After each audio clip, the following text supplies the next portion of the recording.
Welcome to the Women in ERP podcast. I'm Abigail Ullman. And I'm Steph Moore. And today we're joined by Davina Webb from Dynavics. Hi, Davina. Hi. Hi, Davina. We're going to have a chat with Davina a little bit later. She's the lead functional consultant at Dynavics, and she's into some interesting projects. So we'll get into that shortly. But firstly, I haven't spoken to you in about a month, Steph. I know, how are you it's doing? been mental, hasn't it? No, I'm good. You can probably tell I'm away at the minute, but yeah, it was a bit of a mental June, and July hopefully is a bit more on an even keel, let's hope, but although it's starting off a little bit mental again. But what about yourself? I know there's lots going on as well. It's just mad. So we finally found another buyer for our house. So personal life sort of steaming ahead now. The house is completely packed up. I'm actually home today. And yeah, and then at the same time, work's going crazy busy. So I'm just not even having time to think. Like before this podcast, I've just literally had half an hour to nip my kids to the shop to get new shoes to come home and do this. So it's just non-stop at the moment. But you know, it keeps us going, doesn't it? It keeps us busy. Absolutely. It's better to be too busy, I always say, than not busy enough. But that's just me. Yeah. I like a fast-paced life. So this is episode 10 for us. So we've done a whole 10 after this. Absolutely. No, it's been good. I've had some great feedback. I think it's been across the board in terms of, you know, obviously we started this as women in ERP, but actually I've had it from men as well, and just across a whole different variety of ages and stuff. It's been great. So yeah, thank you, listeners out there. Keep listening. There's more to come. Absolutely. Season 2's pending. Yeah, we just need a little break, so I'm going away for a few weeks. Mm-hmm. I need it for my sanity, to be fair. You keep having all the holidays and I'm having none. It's not fair. I've had my fair share this year, but I'll be honest, it's not been all holiday. It's been a work and play. But yes, you definitely deserve your break, that's for sure. It's hard though, isn't it? And that's the modern day problem now, is that we go on holiday, but we also take all of our gadgets. So is it ever really a rest? I don't feel like it is. From my point of view, no. Yeah.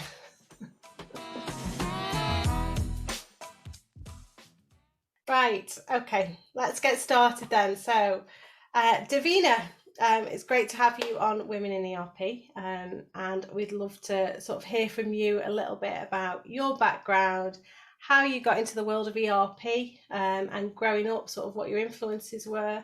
If you want to just take the floor and tell us a little bit about you. Sure. I don't know where to start. I think growing up, I wasn't necessarily into IT, like in a sort of traditional sense. Like I didn't do IT at school, didn't take IT classes, things like that. But I've always been curious. So although not a gamer, when it came to being at work, I was sort of I'd experiment with Excel or new formulas, and you know, you build those ridiculous formulas that are sort of a whole width of a page long and no one can decipher, but it does the thing it needs to do. Yeah, I was guilty of a lot of that.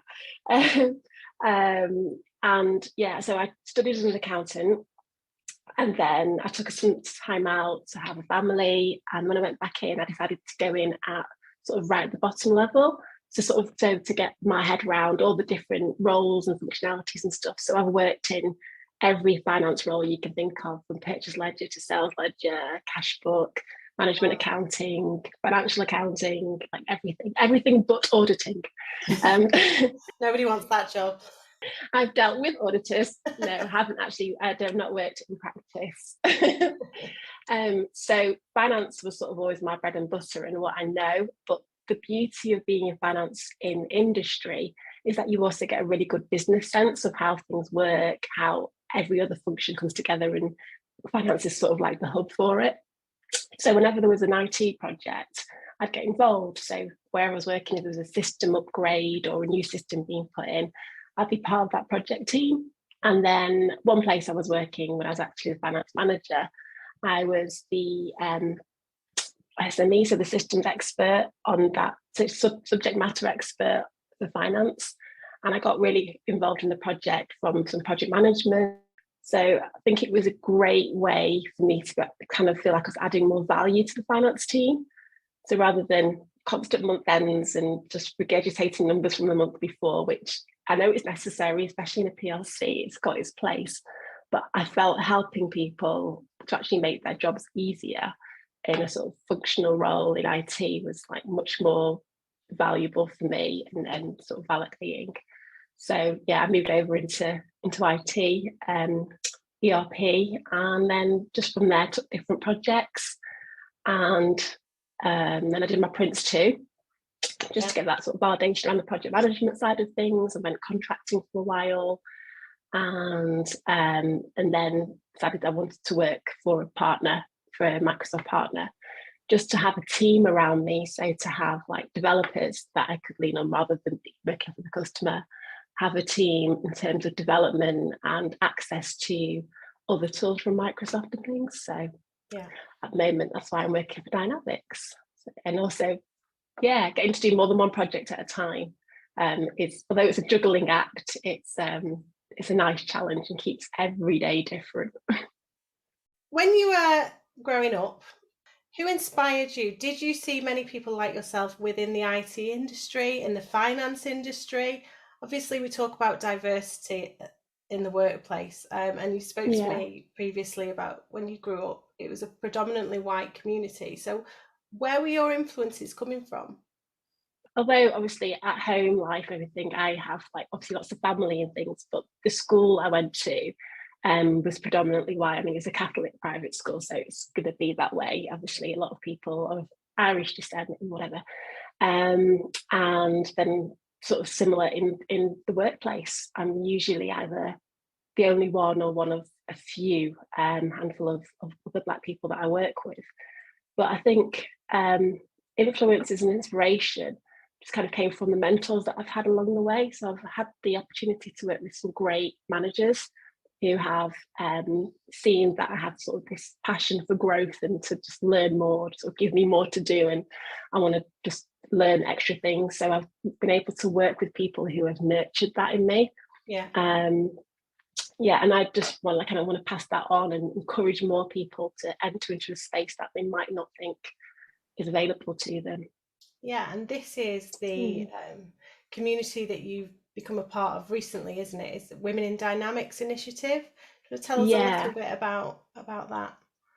Yes, Women in Dynamics is in conjunction with Directions for Partners, and they've created this sort of platform or forum, if you like, for partners, Microsoft partners, to sign up to a pledge to kind of be more transparent about their numbers of how many women they have working for them and sort of the percentages, the ratio of that, and to just come up with ideas to encourage more women to join, to make it a welcoming place and just get that conversation out there so more people feel encouraged in sort of joining into the IT world and Dynamics in particular.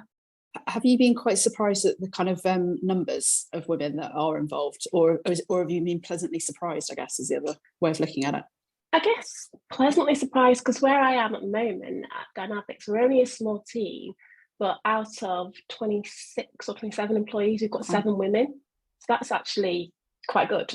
I would think, to what I was used to in an IT department. Yeah. Above average, I'd say. So looking at that, it's like, oh yeah, we do actually, which is quite nice. I mean, we're all remote, so we don't get to actually really work together properly, unless we're on the same project, but that is quite nice. And women involved in the project, and a lot of buy-in, and a lot of senior people as well, from Microsoft that are getting involved. So it's pleasant, yeah, pleasantly surprising.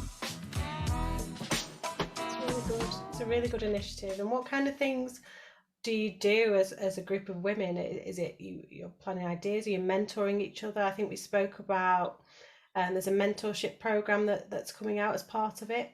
Yes, so they're introducing a mentorship program in September. At the moment, getting people to sign up, and then we'll talk. I think we're going to have some training on mentorship, and then be assigned sort of new people that have joined the business recently, and just help them with their transition into Dynamics world, and just impart advice that we've come along the way, and just to help. And they also don't just want female mentors as well, because we can learn from each other, right? So they're very keen on men getting involved in this initiative as well.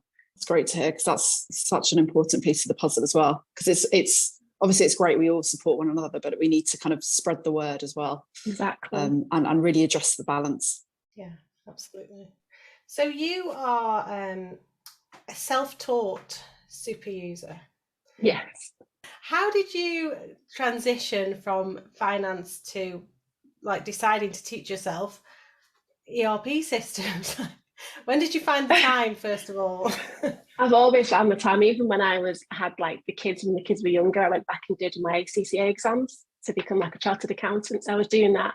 I literally bought like the BPP textbooks and just worked my way through them, and then went and took the exams. Like I didn't even go to classes for most of the exams. So I'm just used to doing that. Because as I mentioned before, I've just got a passion for learning. So if I come across something, I think with ERP, especially with Dynamics, there's always something you don't know. The customer will throw something at you, a client will throw something at you. You're like, oh, I'm not sure, but I'll come back to you tomorrow. And then you go away and you look at it. And when you're looking for that answer, you'll find like 20 other things that you think, oh, that's interesting. I didn't know that. We're constantly changing, constantly updating. So it's a really exciting sort of thing to be learning, because you're never just stagnant. So I think finding the time to just kind of do that. I mean, yes, I did my like Microsoft exams for Business Central, but I just went and took the exam one day because I'm like, I should do this for a living and that's my job. I should hopefully be able to pass it. So hopefully, fingers crossed, which luckily I did. But yeah, I do. There's a wealth of material, but it's not necessarily very organized into one succinct route. So I've actually got a personal mission to help people transfer from finance into IT, and I've got this program that I'm going to be launching with that, just because I think I get inundated with requests, can I jump on a project? And obviously I can't when I'm already working and everything else. And there seems to be a shortage in the talent pool. I totally agree. So if I can encourage more people to understand that, that they can transition, just to sort of encourage them and just acknowledge that consultancy doesn't necessarily require a background in IT. You can learn those skills that you need but it's forward facing sort of user IT usage. So it's things that they would do in their normal day job. They use systems. You're just teaching someone else how to use a new system, or the same system, lots of transferable skills, I think, between anything, whether it's finance, whether you work in the storefront, whether you work in the warehouse.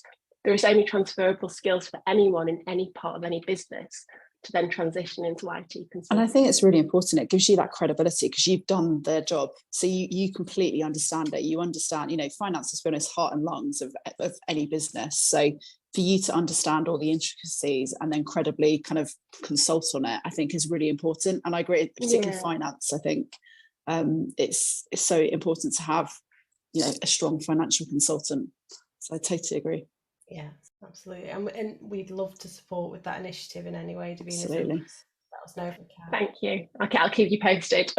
So you're obviously very busy in the whole ERP sector, mentoring, promoting, the industry to others. You also, outside of work, are helping more with sort of ethnic minorities and activities outdoors. So it's a group are you a member of, or you organise Black Girls Hike?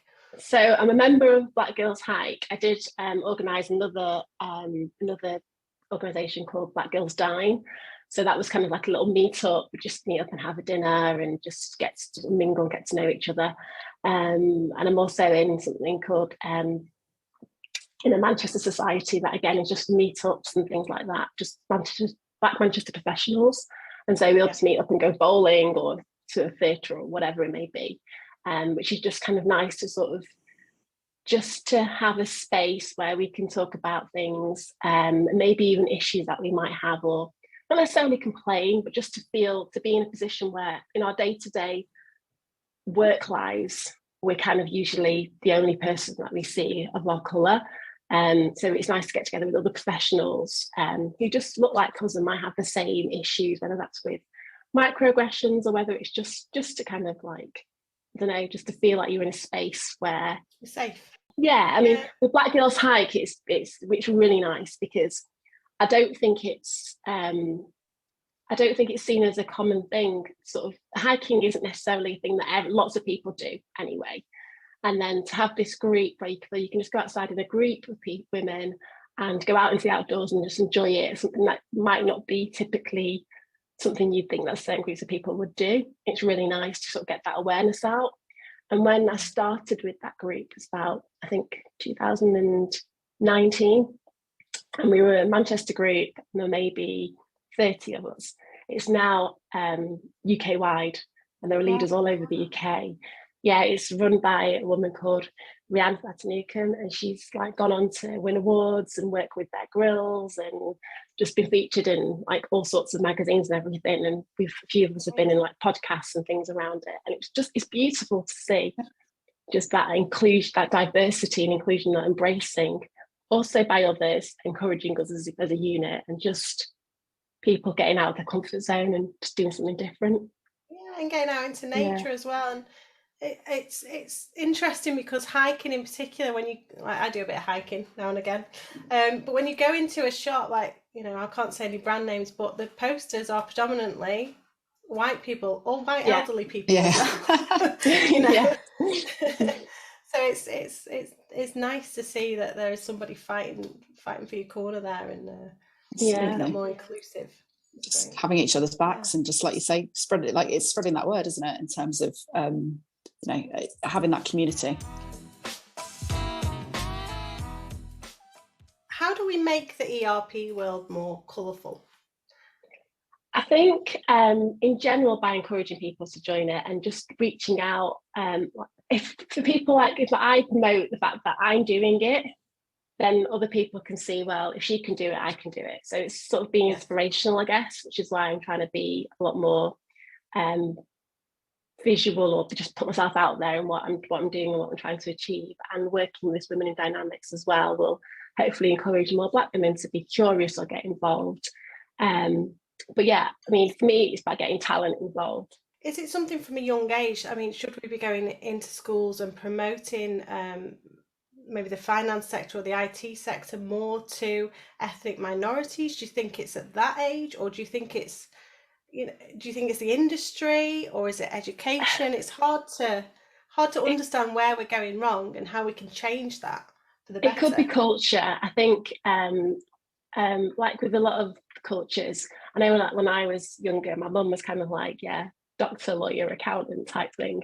And so my brother's a doctor and I'm an accountant. So there you go. Was an accountant, and then I was like, now I'm doing this IT thing. It's like, what do you do now? Do you work with computers?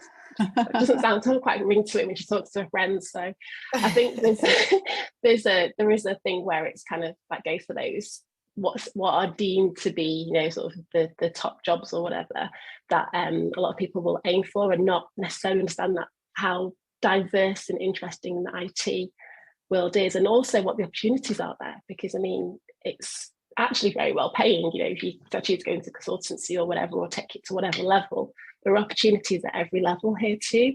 So I think that part of the education bit as a career path, it's a little bit similar like when I was doing accounting, and I obviously went to university first. Had I known about the AAT route, that you could actually start that at 16 and become fully qualified probably by the age of 20, and you know, I didn't know that as that was an opportunity, because it's like UCAS, go do a degree and then sort of get a job in whatever industry. So I think IT is so great at that sort of age that I don't think it's a goal for many people unless they're into programming or, you know, want to make computer games or something. I just don't think it's communicated well as what the different roles in IT could be. I completely agree. I agree. I think on the whole, we need to educate sort of younger people on what the different roles could be, what the opportunities are within IT. Have you personally ever had any racism working in the IT industry? Have you heard of that? Do you feel that there is an element of that in some regard, or do you think it is simply just we don't have enough youngsters that are growing up and getting into this sector? I think, like with any other industry, in this country, we are a lot more subtle when it comes to racism. So there are microaggressions in that I've come across, but I've never had anything overtly that I'm aware of.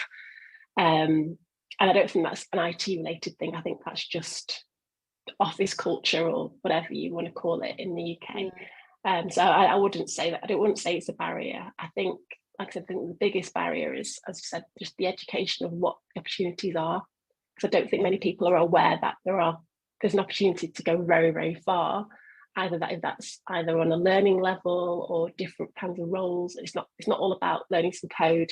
Although I'd love to learn code. I would love to actually just know how to do it, just for the sake of knowing. Well, there's a community. There is a community of Black girls who code. I was going to say, Abby can tell you. Yeah, great. I know, and yeah, I'm aware. I actually don't have the time to go into that one because I would just do it and then go down a rabbit hole. But I have to get to a point now where I say, okay, let's just focus on learning and just keep it in like a sort of one path. But yeah, I think people kind of think IT, weird code, and that's it. It's almost like, just listening to you, it's almost like the careers coaching or stuff at school hasn't caught up. It's that traditional, because it was the same for me. Yeah. Doctor, lawyer, that kind of thing of like the safe options. But I had no idea when I was at school that this was even an option in terms of IT. It was very much kind of like almost it's what the boys do, and no one really understands it. It's not. Yeah, there was no education around it at all, or on what any of the opportunities were. Although we're talking about going to schools, I still think it's really valuable to kind of recruit people who are already in other careers into IT, because it's that business knowledge, that's just that sort of overall systems knowledge that is actually valuable in these types of roles anyway. And generally those kind of people won't know that until they come, exactly like you did, come across a project and they're like, oh, okay. And it's generally the better people as well that get handpicked as the super users, or whatever they might be called. But yeah, I agree with you. I think it's kind of it's quite a cool career change. You think, because let's be honest, you can just get plodding along, and then something, another opportunity comes along, and actually it can be quite exciting. So I completely agree. Yeah. So yeah, you've definitely got to take those opportunities when they come, I think. And it's almost about making people aware that those opportunities are there, because maybe they're, doing their IT system and just thinking that's part of their finance job, when they're not aware that there's a whole career that can be made out of the IT area. I know I have a friend that works in payroll, and she uses an ERP system every day, and I keep saying to her, you need to transition, but she just sees IT as that coding, that techie sort of world. And it kind of goes back to, people think it's IT, but actually an ERP system should be owned by the business. It's a business and system. I think it's a business system, and I think fundamentally that's where, I guess in some businesses it goes wrong, is that they just see it as IT as opposed to they own it and they could actually influence it. But it's all part of the same kind of education, I guess. Absolutely. Yeah, I guess at the moment with things moving so fast, so I think in the past you might have had a system and had it for 20 years something, when we come across those sort of projects all the time, right? But now that things evolve so much, a lot of people will start to get involved in IT projects. I've worked with clients who have never in their full career ever gone through a system upgrade. Once you are involved in that, you then get to sort of see that, hang on a minute, I had a lot of input into that, and I'm not even an IT person or a tech person, and that then they get an appreciation that it is a user, sort of a user-driven experience, and something that they could start to own. Like I do encourage sort of bigger clients to have a systems accountant to take things over afterwards as a super user and someone to help. And obviously, a lot of smaller clients can't afford that as a luxury, but that's also a nice sort of career niche to get into, being a systems accountant. And you have, so you've been a consultant and you've been an employed consultant. Now, what were the differences there for you, and what made you become employed rather than self-employed? We've had a few consultants on the program previously that are doing it on their own, and it'd just be nice to understand, I guess, the differences for you and why it was better to be employed. Yeah, I don't want to say, I think it's preference. So I'm not saying I would never go back to consulting again, because I possibly could in the future. But it's maybe I wouldn't encourage people to do consulting first, which is what I did. So I sort of went from working for companies as in a more functional role for the company side, then going to consulting for companies.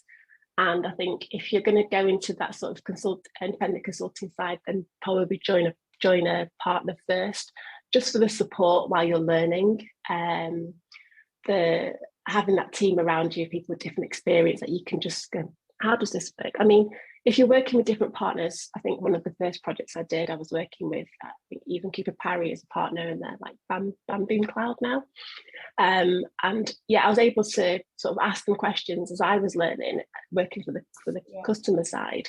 But it's not the same as having your team there and developers who can then come up with a solution that you can then suggest. And just having that wealth of knowledge at Dynavics, we're all so different. We're a growing team, so we do need more consultants and stuff. But at the moment, there are people who, I'm like a finance specialist, we've got manufacturing specialists there, we've got, people who are sort of API specialists and whatever else, and we've got developers and support people to get to see the whole thing every day of things that go wrong. And we're all like a team that can bounce off each other. So if I'm like, have we ever developed this before? Because someone's asking for this. Like, yeah, we have. Or I've got an idea, we can do it like that. You don't have that as an independent consultant. So although the money's very attractive, it's not everything. No, that's great. It's good being able to pull, I guess, that knowledge resource when you need it. And as an independent, you don't have that. But I guess a lot of independents that we work with are quite sort of senior level, so they've done that, and then they go out on their own and they've got that knowledge bank or connections to do that as well. Yeah, I think the other thing for me as well was working on one project possibly for a year, get extended or longer, and then when you work with a partner, you have sort of more variety in your day or week because you're juggling multiple projects, getting more under your belt in a shorter period of time, so you're learning more, constantly challenging. Pros and cons, definitely. That's another advantage. It's good advice, I guess, to start off, be in a supportive, employed environment, and then branch out, when you're ready to. Is there anything you want to talk about before we end it? Have we covered all bases?